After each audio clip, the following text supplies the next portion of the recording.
오늘 우리에게 주시는 하나님의 말씀은 마가복음 1장 1절입니다. 유신 주보에 오늘의 말씀이 있습니다. 우리 다 함께 합독해서 큰 소리로 함께 하나님의 말씀을 올려드리도록 하겠습니다. 시작.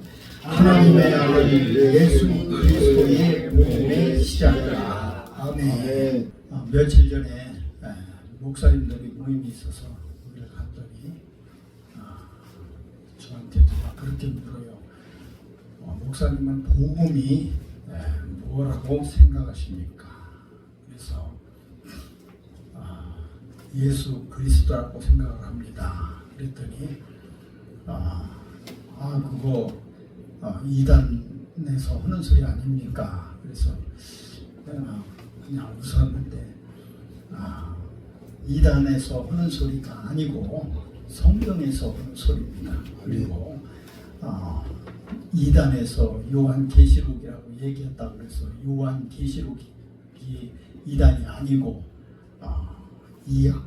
주님께서 마귀를 멸하러 이 땅에 오셨다 하면은 그 기절이 이단이 아니고 그것을 어떻게 행하고 해설하는 것인가에 따라서 잘못된 거 못되는 것이 가려진다고 생각을 합니다. 분명히 그래서 제가 오늘의 이 말씀도 이야기를 했습니다. 오늘 하나님의 아들 예수 그리스도의 복음의 시작이다. 시작이라는 것은 참으로 중요합니다. 시작이 잘못되면 모든 과정도 결과도 달라지게 돼 있어요. 내가 오늘 도둑질을 해야 되겠다라고 도둑질을 시작하는 그 순간부터 그는 도둑이 됩니다. 내가 열심히 공부해서 무엇인가 훌륭한 사람이 되어야 되겠다라고 공부를 시작한다면 그 시작은 그는 과정의 공부를 열심히 할 거고 또 그의 뜻대로 공부에 이를 것입니다. 이렇게 시작은 참으로 중요합니다. 그래서 시작은 그 출발의 의미와 목적이 분명하게 나타나는 겁니다.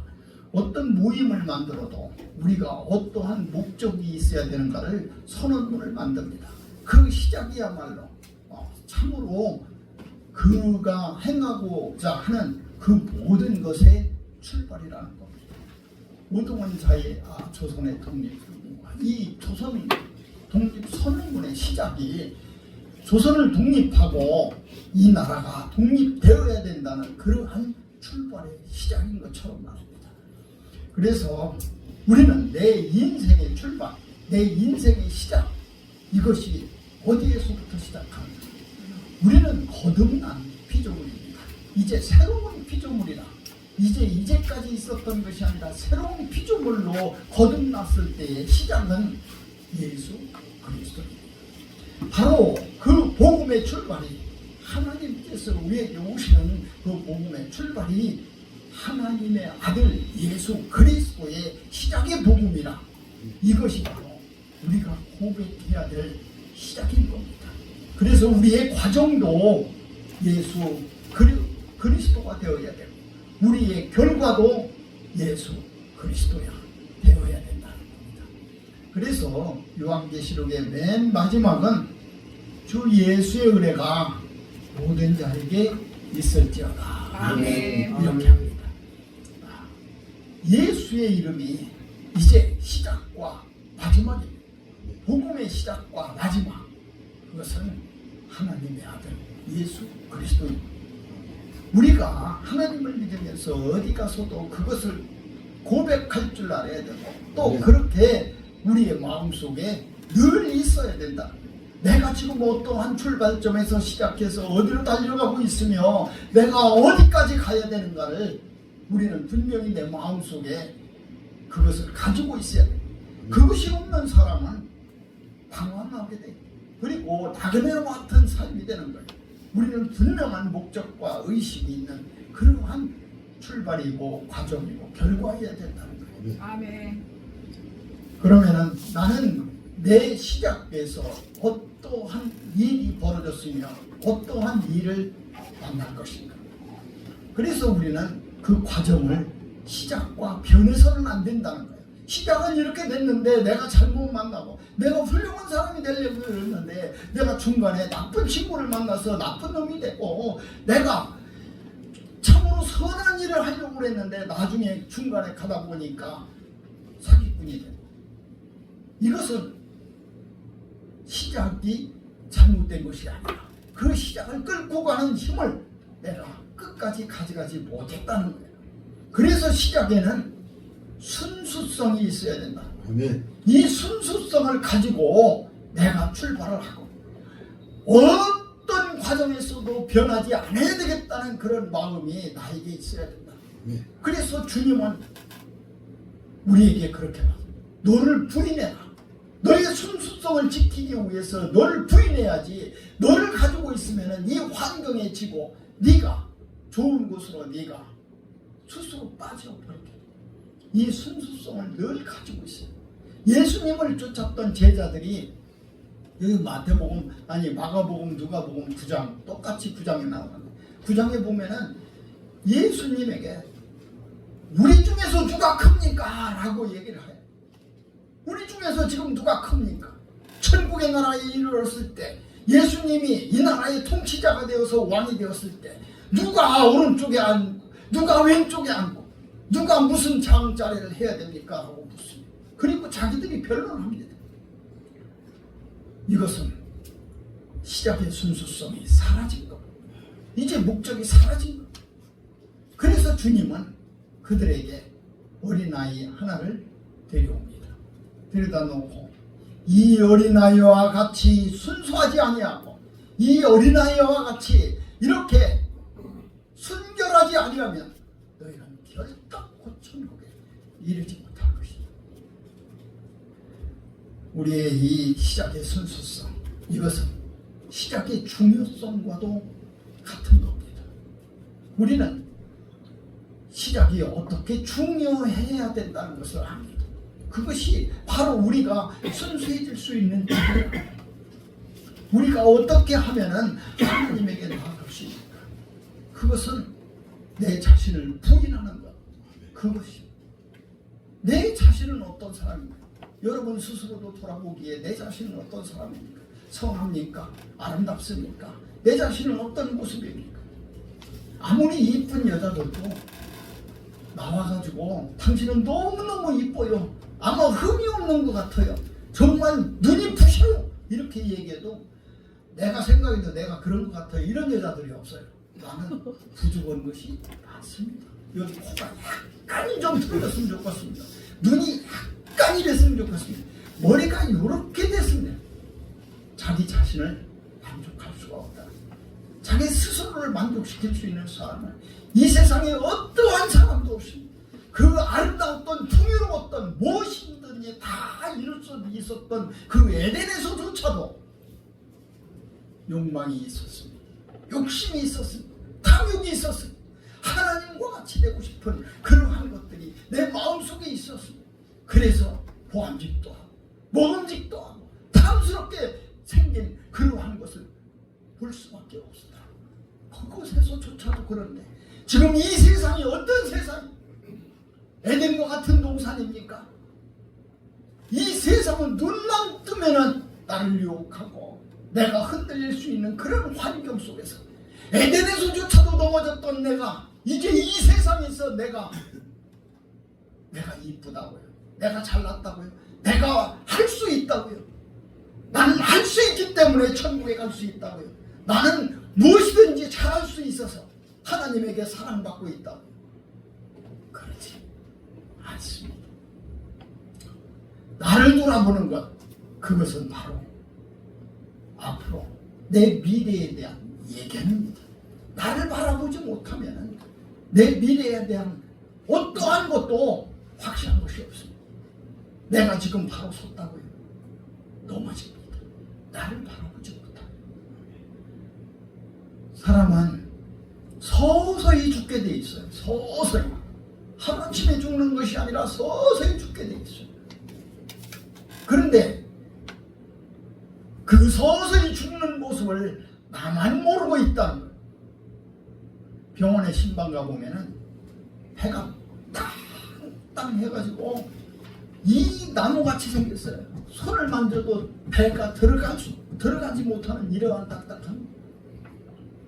그래도 그 사람의 마음속에 지금 내가 죽는다는 생각보다 내가 나가면은 무엇을 할까라고 생각해요.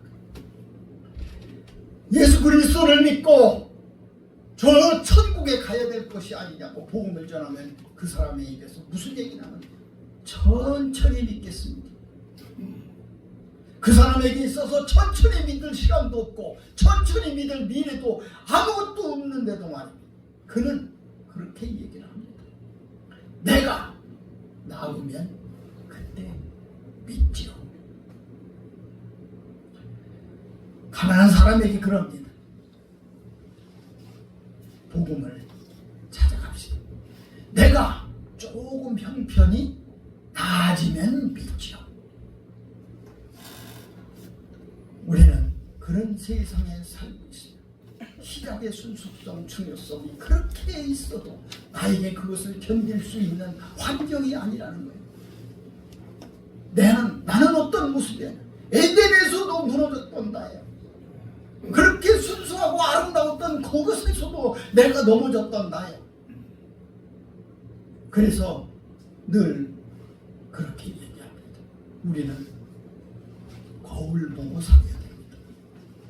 유리창 보고 살지 말고 유리창 보고 살아서 딴 사람이 지나가면서 저 사람은 옷을 빨간 거 입었네, 저 사람은 머리가 흐트러졌네, 유리에 비친 세상의 모습들을 보면서 삽니다. 유리가 아니라 거울이어야 된다. 그 거울 속에 비친 것은 저쪽에 있는 유리 저편에 있는 그 사람의 모습이 아니라 거울에 비친 모습은 내 자신입니다. 내가 빨간 옷을 입었네, 내가 오늘 머리가 이렇게 흐트러졌네, 내가 내 얼굴에 무엇이 묻었네, 내 자신을 바라볼 수 있는 그 사람, 그 사람은 자기의 얼굴을 고칠 것이요, 자기의 머리를 고칠 것이요, 자기의 옷을 단정하게 할 것이요. 그렇게 될 때만이 우리는 내가 이 땅에서 출발해서 저 천국에 갈 때까지의 그러한 믿음을 변치 않는 유지성을 가지고 있는, 시작의 유지성을 가지고 있는. 예수님은 한결같았습니다.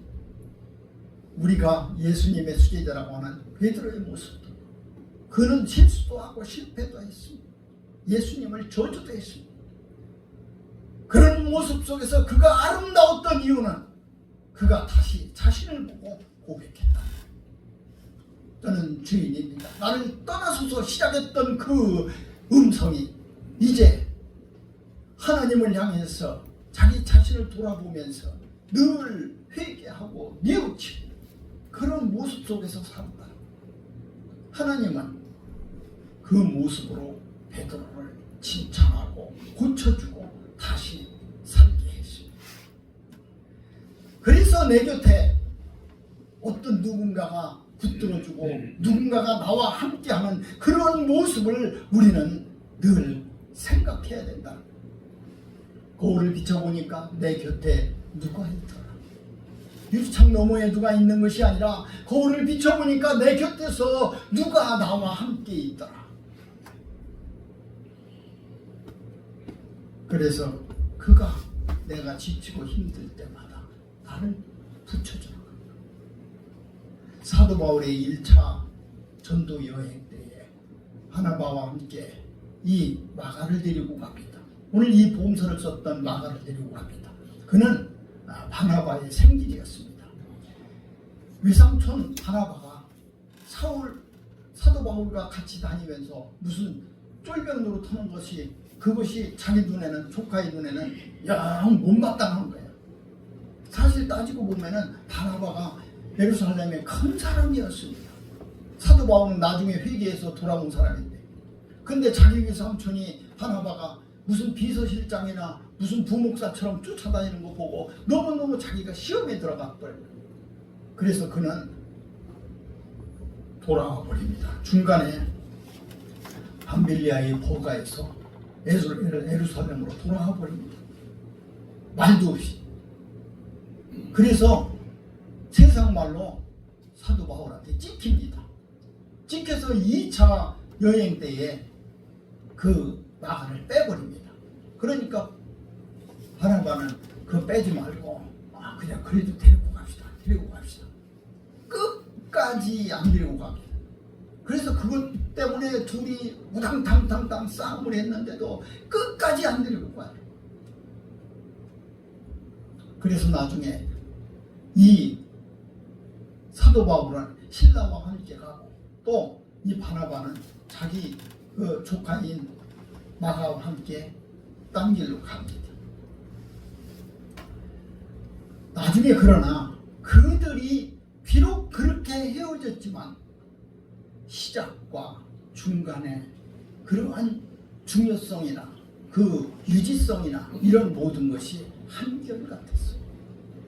그들이 지금 사람끼리 싸웠다고 해서 그것이 끝난 것이 아니라 하나님을 향한 열정, 하나님을 향한 복음을 전파하겠다는 그 선교의 마음들이 똑같이 유지됐기 때문에 그들은 나중에 또 하나가 됩니다.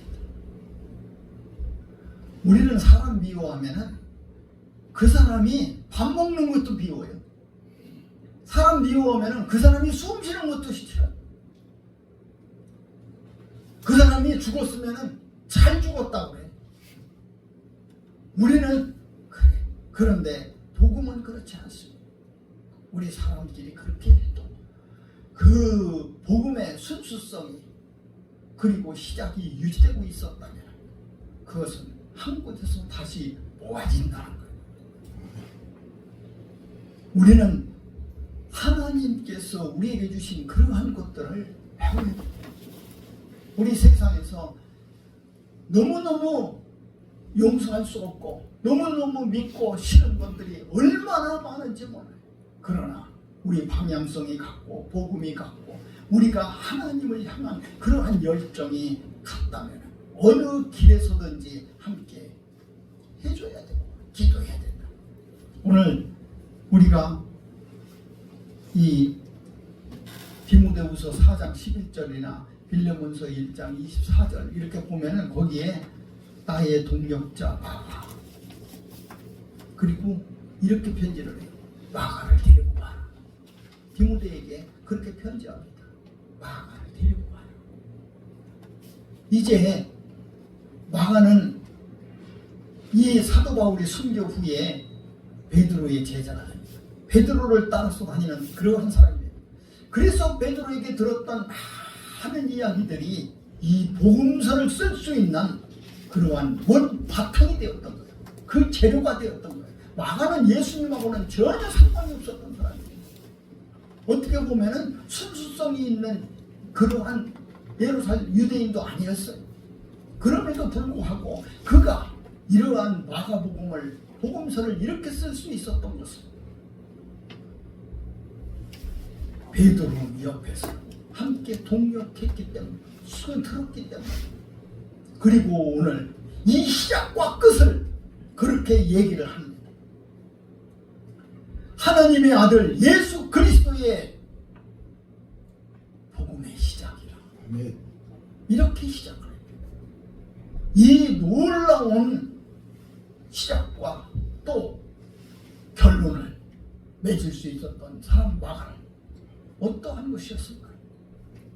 그가 바로 시작에 순수성을 유지했기 때문에 복음의 시작. 우리도 하나님에게 부름받은 시작이 모두가 다릅니다. 그리고 다 목적도 다르고 과정도 다릅니다.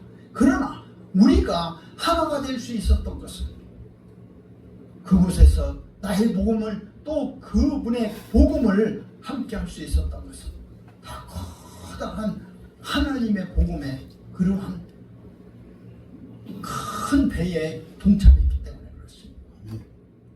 우리는 그것을 가져갈 수 있다. 간직할 수 합니다.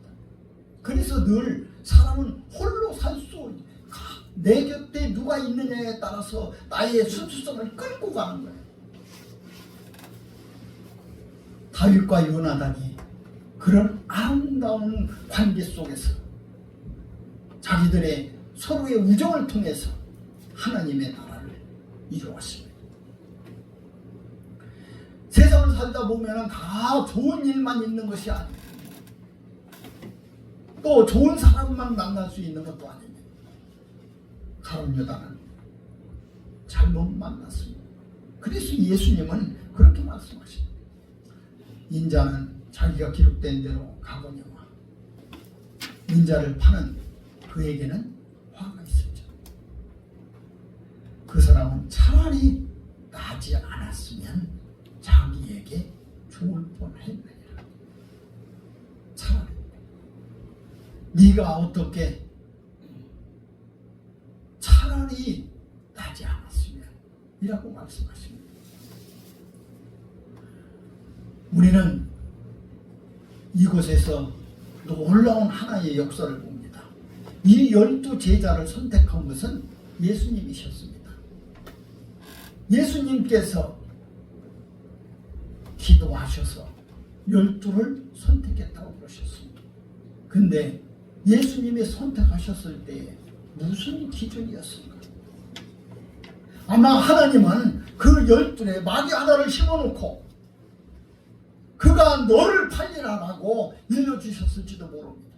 그것이 베드로인지 그게 안드레인지 그가 바돌로매인지 도마인지 그는 하나님의 뜻대로 그렇게 했을 겁니다. 그게 가룟 유다가 되었던 거예요. 가룟 유다는 회개를 보았던 사람입니다. 우리 모임에서 회개를 보았던 사람이에요. 우리 모임에서 가장 어떻게 보면 정직하고 정확하고 무엇인가 사리를 분명하게 판단을 할 수 있는 사람에게 우리는 회개를 시킵니다. 그 12 제자를 데리고 다니면서 그가 회개를 맡은 자입니다. 그 자가 예수님을 팔 거라고 아무도 상상도 못했어. 상상도 못했어. 예수님이 나중에 너희들 중에 누가 나를 하나 팔 것이다 라고 했을 때 접니까 다 그렇게 아니다. 그릇에 손을 넣은 자다. 그렇게 해도 깨닫지 못합니다. 빨리 가서 네 일 해라. 우리는 나는 가룟 유다가 아니요, 나는 배교자가 아니요, 나는 예수님을 부인하는 자가 아니라고 그렇게 내 스스로 그렇게 외치고 싶다. 저 유리창 너머에 있는 수없이 많은 사람들을 보면서 그렇게 외치고 싶다는지. 그러나 거울 속에 빛이 나는 그러한 모습도 나는 가룟 유다보다도 더 많고 배교했던 또 한 사람보다도 더 많은지도 몰라. 우리는 다 지난 사람들을 보고 손가락질하고 그렇게 왜 했느냐고. 우리 한국교회에 신사참배했던 그 선배들은 그렇게 우리는 나무랍니다. 어떻게 그럴 수가 있느냐. 그런데 과연 그 시대에 내가 하나님을 믿었다면 나는 주기철 목사님처럼 손양원 목사님처럼 그렇게 할 수 있었겠는가. 나는 정말 그렇게 할 수 있었다. 우리가 우리 자신을 보면서 내 시작이 어떠했던가를 잊지 않고 그 영위하는 그러한 사람이 될 때 나는 올바로 하나님의 뜻대로 살아갈 수 있는 자가 될 것입니다. 아멘. 성경은 제일 먼저 태초에 하나님이 천지를 창조하셨느니라. 네가 이 땅의 출발이 어떠한 것이었으며 우리가 땅을 딛고 사는 이 땅이 어떠한 것이었으며 저 하늘의 빛에는 저 찬란한 태양이 어떻게 시작이 되었는가를 말씀해 주십니다. 태초에 하나님이 천지를 창조하셨는데 성경은 그렇게 시작합니다. 이 천지 창조의 그러한 모든 것, 그 시작을 그렇게 했다면 이제 우리의 욕심 때문에, 우리의 탐욕 때문에, 우리의 가지고 있던 욕망 때문에 무너진 우리의 하나님과의 관계, 그리고 우리는 심판을 받습니다. 그때 사단에게 그렇게 하나님께서 말씀합니다. 창세기 3장 15절에 그렇게 말씀하십니다. 내가 너와 여자 사이에 네 자손과 여자의 자손 사이에 증오심을 주려니 여자의 자손이 네 머리를 상하게 하고 너는 그의 발뒤꿈치를 상하게 할 것이다. 이게 구원의 출발이었습니다. 이제 너희는 싸워서 사단, 네가 그 욕망과 욕심과 탐욕을 주었던 그 사단의 혀를 반드시 물리치고 다시 구원하여 이 아름다운 에덴 동산으로 너를 돌아오게 할 그러한 여사의 후손이 있을 것이다. 아멘. 그 구원의 시작, 그 약속, 하나님의 그 언약, 그 시작이 바로 지금까지 우리에게 이어진 하나님의 놀라운 연속성입니다. 하나님이 한 번도 그 말씀을 변개치 아니하시오. 어떻게 하면은 네가 나에게 다시 돌아올 수 있는가? 그래서 우리에게 천국의 열쇠인 십자가를 주셨단 말이에요. 천국은 십자가로 따고 들어가는 그런 문입니다. 십자가가 없으면 천국에 갈 수가 없어요. 열쇠 없이는 우리 집도 내 집이지만 들어가지 못하는 것처럼 말입니다. 우리 이 교회도 우리 교회지만 열쇠 없으면 못 들어요. 천국도 하나님이 약속해 주시고 하나님이 나에게 주셨고 하나님이 나에게 주신다고 그렇게 하셨던 것도 내가 열쇠가 없으면 못 들어요. 이 구원의 열쇠를 우리 하나님은 시작과 함께 내가 새로운 피조물이 됐던 그 순간에 내 손에 들려주셨어요. 내 손에 들려준 이 십자가를 너는 버리지 말고 너는 딴 사람에게 넘기지 말고 딴 사람에게 핑계하지 말고 그것을 잘 간직하고 있다가 나에게 오라. 그것이 시작이었습니다. 그것이 우리에게 복음이었습니다. 이 마태복음과 누가복음은 똑같은 공간복음이라도 이 시작이 달랐습니다. 이 시작이 예수님이 어떻게 해서 이 땅에 오셨다는 것부터 출발을 합니다. 근데 이 마가복음은 그렇게 하지 않고 예수님이 오셔서 이 땅에서 구원의 역사를 펼치는 그 순간부터 말씀하고 있습니다. 이게 복음의 시작이야. 나의 복음은 그저 말로 끝나는 것이 아니라 나의 복음은 내가 알고 있는 지식과 지혜로 끝나는 것이 아니라 그렇게 마가의 첫 얘기처럼 실천하면서부터 시작합니다. 내가 움직이면서부터 시작합니다. 성경을 다 외우고 내가 십자가를 놓쳐버린다면 그것은 아무 소용이 없다. 우리가 율법전서를 다 알고 있어도 법을 다 알고 있어도 안 지키면은 그만인 거예요. 너는 그 법을 알고 있으니까 죄가 없다 하고 그렇게 판결하는 법이 없습니다. 법을 다 알고 있어도 그 법을 행하지 아니하면 죄인입니다. 그는 범죄자입니다. 교통법규를 다 알고 있어도 교통법규 안 지키면 딱지 떨어집니다. 벌칙금 나옵니다. 우리는 내가 복음을 다 알고 있어도 내가 시작이 복음이었어도 내가 그것을 영위하지 못하고 함께하지 않는다면 그것은 내 복음이 아니야. 나와는 상관없다. 우리는 실제라는 예수 그리스도는 지금 우리와 함께하는 실제요 실체라는 그것이 함께하지 않는 우리는 그것을 허상이라고 얘기해요. 그래서 믿음에는 적당한 것이 없습니다. 중간도 없습니다. 그럴 수가 있겠다라고 하는 것도 없습니다. 우리는 이 예수님의 등장이 이 복음의 시작인 것을 우리 마음속에 항상 가지고 있어서 간직하고 있어서 내가 거울을 볼 때에 내 옆에서 내 뒤에서 내가 나를 손붙잡고 있는 예수 그리스도를 만나고 보는 여러분 되시길 바랍니다. 그것이 하나님이 우리에게 주신 복음의 시작이요. 또 중요성이요. 또 복음의 유지성이라. 그리고 그 복음에서 흘러나오는 예수님의 그 피가, 그 십자가의 피가 함께 할 때 우리는 천국에 다다를 수 있는, 우리가 그토록 소원했던 아름다운 그 에덴에 다시 돌아갈 수 있는, 참 사람처럼 비겁한 것이 없습니다.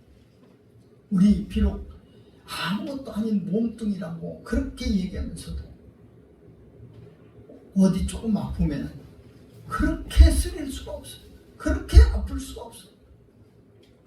그렇게 내 몸을 아낄 수밖에 없는, 그렇게 나약한 것이 우리입니다. 우리는 오늘 피를 나누어서 맹세를 해도 지킬 수 없는 그러한 나약하고 그렇게 비겁하고 그렇게 악한 우리의 본성입니다. 우리의 마음속에 내가 선을 행하고자 했으나 나의 두 마음이 그렇게 할 수가 없어서 서로 내 마음의 속에서 싸우고 있는 나를 바라보는 그러한 모습을 우리는 발견해야 합니다. 사도 바울 같은 사람도 그렇게 얘기를 합니다. 오호라 권고하지. 내 마음속에 두 개의 마음이 있어서 하나는 선으로 하나는 악으로 그것을 싸우고 있는 내 모습을 보니까 내가 어디로 갔다고 이야기도 못하겠고 누가 승리했다고 이야기도 못하고 오라 공고한 자다. 이 사방에 이러한 곳에서 나를 구해줄 수 있는 것은 누구인가 무엇인가 고민했다. 그렇게 외쳤던. 우리는 따지고 보면 사도 바울의 반쪽만도 못한 사람들. 그럼에도 불구하고 나의 입술은 왜 그런 고백이 나오지 않는가? 나는 무엇이 그렇게 당당했어? 나는 무엇이 그렇게 의로웠어? 나는 무엇이 그렇게 선해서 내 입술에는 그런 고백이 나오지 않는가? 나는 이렇게 해도 천국 갈 수 있다는 내 마음속에 그러한 의의가 어떻게 해서 나는 내 마음속에 그런 마음이 드는가? 우리는 이 세상에서 약간 소외되었다고 하는 사람들을 만날 수 있어요. 영등포에서 서울역에서 가보면 돌아갈 집이 없어서 노숙을 하는 사람들이 있어요. 노숙이라는 건 말 그대로 길에서 잠을 자는 사람들이라는 소리예요. 잠은 집에서 자야 되는데 길에서 잠을 자는 사람들이라. 그 사람들의 고백이 내가 집에 가야겠다는 그런 고백이 그 입술에서 나오지 않는다면 그는 평생을 그 차디찬 바닥에서 누워 잘 겁니다. 이렇게 자도 괜찮다고 그렇게 생각하는 의가, 그러한 선이, 그러한 마음이 그를 흔들지 못한다면 그는 결국에 끝까지 그곳에 남아있습니다. 감옥에 가면 죄인들이 가득합니다.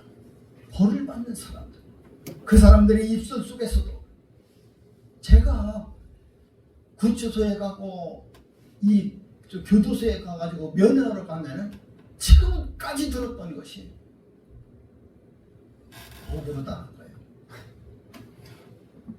참 참 억울해서 여기 왔다. 억울한 사람이 전부예요. 억울할 수도 있죠. 왜냐하면 나랑 똑같이 죄 지었는데 나는 여기 있고 그 사람은 여기 있으면 억울하죠. 그 사람이 억울한 것은 그거예요. 내가 죄를 안 져서 그런 게 아니라 그럼 나만큼 죄 안 짓는 누구냐 그거야. 바깥에서 돌아다니는 사람들은 나보다도 죄를 더 졌는데 그들은 돌아다니고 나는 그들보다 못 졌는데 여기 와서 콩밥 먹고 있다. 나는 자유를 억압당하고 있다는 거야. 그래서 억울한 거야. 그래서 사람은 낮아져야 돼. 늘 내가 내 자신을 바라볼 때 예수님처럼 누가 큽니까? 라고 싸우는 그러한 제자들이 아니라 내가 늘 겸손해져야 된다. 레오 톨스토이는 이렇게 얘기합니다. 사람은 겸손해질수록 자유로워진다. 내가 내 마음속에 가득한 겸손이 채워졌을 때 나는 비로소 자유자가 된다. 이 세상에서 내가 겸손하지 못하면 모두가 다 적이 되는 거예요. 다 적이 되고 나의 라이벌이 되는 거예요. 그것을 잊어버리는 것은 내가 겸손해지면 내가 낮아지는 거예요. 그래서 주님은 좋은 자리도 앉지 말고 높은 자리도 앉지 말고 네가 지도자라고도 하지 말고 네가 아버지라고도 하지 말고 네가 겸손해져. 한없이 그렇게 될 때 너는 비로소 진리를 알 것이고 그렇게 될 때 비로소 네가 자유를 얻게 될 것이다. 아마 톨스토이도 그런 생각을 했을 거예요. 겸손해질수록 더욱더 겸손해질수록 그는 비로소 자유를 얻는다고 말합니다. 우리 모두가 오늘 그리스도 하나님의 아들 예수 그리스도의 복음의 시작이다. 이 말씀이 우리에게 어떠한 울림이 되고 어떠한 다시 새로운 출발이 되고 우리가 새롭게 나아갈 수 있는 그런 길이 되었는가를 거울로 비춰보는 그러한 여러분이 되시기를 주님의 이름으로 축원합니다. 아멘. 기도하시겠습니다. 여러분 하시고 참 좋으신 하나님 아버지 감사합니다.